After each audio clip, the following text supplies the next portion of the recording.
శీతాకాలంలో మీరు వేడి నీళ్ళతో తలస్నానం చేస్తున్నారా? మీరు చేసే ఈ మిస్టేక్ వల్ల మీ హెయిర్ ఫాల్ పెరుగుతుంది. మీకు తెలుసా? డీటెయిల్స్ కావాలంటే వీడియోని స్కిప్ చేయకుండా ఎండ్ వరకు చూడండి.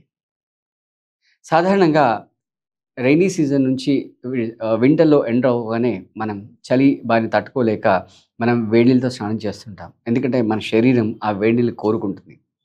మీరు ఒంటిపైన వేడి నీళ్ళతో స్నానం చేస్తే very well and good. But తలస్నానం కూడా అదే వేడి నీళ్ళతో గనుక మీరు చేసినట్లయితే మీకొచ్చే సమస్యలేంటి? బేసిక్‌గా ఈ తలస్నానం వేడి నీళ్ళతో చేసినట్లయితే వాళ్ళ యొక్క హెయిర్ ఫాల్ అనేది పెరుగుతూ ఉంటుంది.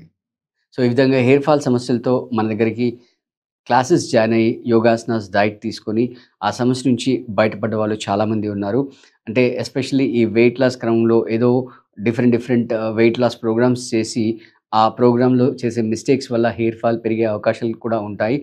అలాంటి వాటితో మన దగ్గరకొచ్చారు. సో, ఈ వీడియోలో మీరు ఒకవేళ ఆ హెయిర్ ఫాల్ సమస్యతో బాధపడుతుంటే ఎందుకొస్తుంది? దాని డీటెయిల్స్, దాన్ని ఎలా ఓవర్‌కమ్ చేయాలనేది ఈ వీడియోలో చూసుకుందాం. చివరి వరకు మీరు స్కిప్ చేయకుండా చూడండి.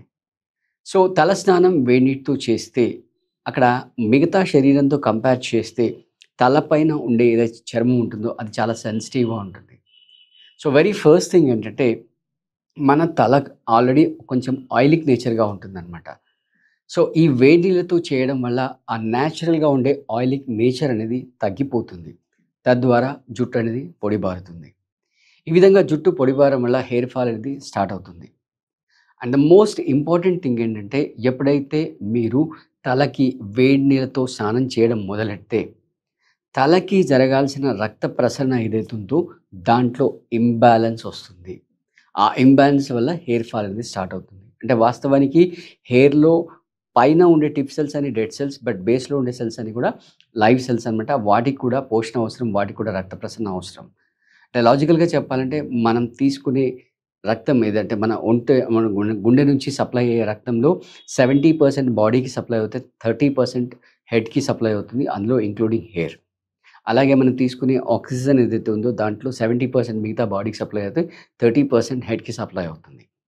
సో, ఇక్కడ ఆల్రెడీ మీకు ఒకవేళ సమస్య వచ్చి ఉంటే రైట్ మన దగ్గర స్పెషల్ ఆసనాస్ అంటే తలకి హెయిర్ ఆహ్, బ్లడ్ సప్లై పెంచడానికి సెపరేట్ ఆసనాస్ అనేవి మనకుంటాయి. సో, అంటే ఇన్వర్టెడ్ ఆసనాస్ బేసికల్‌గా శీర్షాసనం చాలా బెస్ట్. బట్ అందరూ శీర్షాసనం చేయలేరు కాబట్టి ఆల్టర్‌నేటివ్ కింద మనం పర్వతాసనం చేయొచ్చు. అలా విధంగా శశాంకాసన్, మండుకాసన్ కూడా చేసుకోవచ్చు. సో, ఇలా ఆసనాస్ చేస్తూ ఖచ్చితంగా మీరు హెయిర్‌కి ఆయిల్ అనేది అప్లై చేయాలి. అంటే మీరు ఒకవేళ గనక టైం లేకపోతే మీరు స్నానం చేయడానికి ముందు అంటే నిద్ర లేవగానే ఇమ్మీడియేట్‌గా ఆయిల్ అప్లై చేసి అట్‌లీస్ట్ ఒక 30 మినిట్స్ తర్వాత కూడా స్నానం చేసినా కూడా సరిపోతుంది. సో, మరీ చన్నీళ్ళతో స్నానం చేయకండి ఇలా చెప్పామని మరి కొంతమందికి చన్నీళ్ళు పడకుండా జలుబొచ్చి మళ్ళీ ఆరోగ్య సమస్యలొచ్చే అవకాశాలుంటాయి. కాబట్టి గోరువెచ్చటి నీటితో తలస్నానం చేయండి. మిగతా శరీరానికి మామూలుగా మీకు ఒకవేళ అవకాశం ఉండి మీ శరీరం తట్టుకోగలుగుతుందంటే అదే గోరువెచ్చని నీటితో చేయండి. లేదా వేడి నీటితో చేసినా కూడా ఇబ్బంది లేదు. కాబట్టి ఈ సెన్సిటివ్ స్కిన్‌ని కాపాడుకోవడానికి మనం ఖచ్చితంగా 100% నార్మల్‌గా వాడే వేడి నీళ్ళు మాత్రం వాడకూడదు. కేవలం గోరువెచ్చటి నీళ్ళు మాత్రమే వాడాలి. సో, దాంతో పాటుగా మన ఫుడ్‌లో రిక్వైర్డ్ అమౌంట్ ఆఫ్ ఫుడ్ ఉందా లేదా? అంటే ఫర్ ఎగ్జాంపుల్ ఈ బాదాం ఏదైతే ఉందో ఆ బాదాంని మనం తిన్నట్లయితే మనకు సరిపడా ప్రోటీన్ అంటే హెయిర్ గ్రోత్‌కి సరిపడా ప్రోటీన్ అనేది మన శరీరంలోకి చేరుతుంది. అంటే బాదాం ఆయిల్ యూజ్ చేయాలి. బట్ ఆ బాదాం ఆయిల్ యూజ్ చేయడం అందరికీ వెసులుబాటు ఉండకపోవచ్చు. కాబట్టి మీరు రోజు ఒక 4 బాదాంలని సోక్ చేసి మీరు తిన్నట్లయితే హెయిర్ గ్రోత్‌కి కావాల్సిన ప్రోటీన్ అనేది సరిపడా మనకు లభిస్తుంది.